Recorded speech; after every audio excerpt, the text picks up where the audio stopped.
Finally दोस्तों फिर आ चुके हैं खेसारी लाल यादव का एक जानकारी लेकर, जो कि एक जानकारी में आप सबको मैं बता देना चाहता हूं।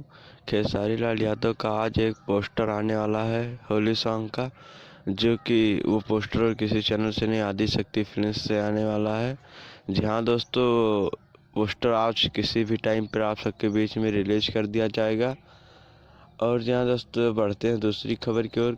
खेसारी लाल यादव का 22 मार्च से रंग दे बसंती मूवी रिलीज हो रही है सिनेमा हॉल में। जहाँ दोस्तों उसको प्यार सपोर्ट करें। और जहाँ दोस्तों एक सॉन्ग आने वाला है सुजय म्यूजिक वर्ल्ड से खेसारी लाल यादव का, जो कि मीडिया के मुताबिक बताया जा रहा है 15 तारीख से आसपास में रिलीज होगा।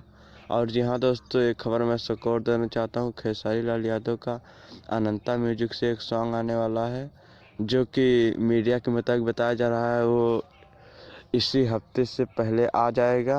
जी हाँ दोस्तों, एक जानकारी मैं आप सबको देना चाहता हूँ। खेसारी लाल यादव को रोमियो में शरीर 2 आने वाला है, जो कि बहुत जल्द आने वाला है। जी हाँ दोस्तों, यह वीडियो खेसारी लाल यादव को पसंद आए तो ज़्यादा से ज़्यादा लाइक करें, कमेंट करें, सब्सक्राइब करें। धन्यवाद।